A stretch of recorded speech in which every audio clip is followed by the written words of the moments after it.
Hi friends, welcome to fire ad kitchen. இன்றைக்கி என்னென்னு பார்த்தீங்கன்னா, நூக்களும் சவுச்சவும் எடுத்து வச்சுருக்கேன்.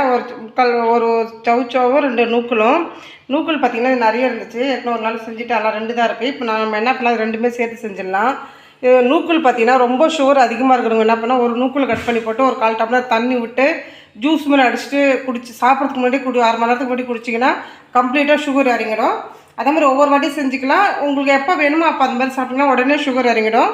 இந்த நூக்களோட ஸ்பெஷல் இது. சவுச்சவு பார்த்திங்கன்னா உடல் ரொம்ப சோர்வாக சோம்பேறித்தனமாக இருக்கும், ரொம்ப டயர்னஸாக இருக்கும், ஒரு மாதிரி இதுவாக இருக்கும் இல்லையா? அந்த சமயத்தெலாம் என்ன பண்ணலாம், இது வெறும் வெங்காயம் தக்காளி போட்டு வதக்கிட்டு அப்படியே சாப்பாட்டில் பிடிச்சி சாப்பிட்லாம். இப்போ நான் என்ன பண்ண போகிறேன், இது 2மே சேர்த்து ஒரு கூட்டு மாதிரி பண்ண போகிறேன். கூட்டு பண்ணிட்டு ஃபுல்கா பண்ண போகிறேன். 2த்துலையும் அவ்வளோ சத்து இருக்குது. ட்ரை பண்ணி பாருங்கள் ஃப்ரெண்ட்ஸ். இது கண்டிப்பாக சுகர் கண்டிப்பாக இறங்கும். இது ட்ரை பண்ணி பாருங்கள். நம்ம இதை கட் பண்ணி வச்சுருந்தோம் இல்லையா? புடிசாக கட் பண்ணி ஒரு 1/4 கப்பு நான் சிறுபருப்பு போட்டு வேக வச்சு எடுத்துகிட்டு வந்துட்டேன். இப்போ இது வெந்துருச்சு. இதில் பார்த்திங்கன்னா எண்ணெய் விட்டுருக்கேன். எண்ணெய் விட்டு 1/4 ஸ்பூன் கடுகு போட்டிருக்கேன். கடுகு போட்டோடனே ஒரு வெங்காயம் போட்டிருக்கேன். வெங்காயம் வதங்கினோடனே ஒரு கொத்து கருவேப்பிலை, ஒரு தக்காளி வதக்கிட்டேன். 1/4 டீஸ்பூன் மஞ்சத்தூள், வெறும் மிளகாத்தூள் ஒரு 1/2 ஸ்பூனு, கொஞ்சமாக கல் உப்பு, அவ்வளோதான். எல்லாம் அது வதங்கிடுச்சு. இப்போ நம்ம என்ன பண்ணலாம், இந்த வேக வச்சு வச்சுருக்கோம் இல்லையா, இந்த கூட்டு இதோட சேர்த்துலாம்.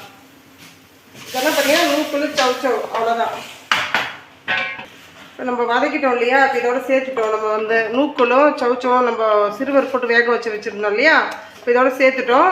அவ்வளோதான், முடிஞ்சிச்சு. கொஞ்சமாக கருவேப்பிலை கொத்தமல்லி மட்டும் தூவிட்டோம். எவ்வளோ கலர்ஃபுல்லாக இருக்கு பாருங்கள். இதுக்கு பார்த்திங்கன்னா நான் ஃபுல்கா மாவு பசஞ்சு வச்சுருக்கேன். ஃபுல்கா பண்ண போகிறேன். சூப்பர் டேஸ்ட்டில் இருக்கும். நம்ம நைட்டு டின்னர் இதோடு முடிச்சுக்கலாம். ஓகே ஃப்ரெண்ட்ஸ், இந்த வீடியோ பாருங்கள். பிடிச்சா சப்ஸ்கிரைப் பண்ணுங்கள், லைக் பண்ணுங்கள், ஷேர் பண்ணுங்கள். அடுத்த வீடியோவில் பார்க்கலாம். ஓகே, டாடா, பாய்.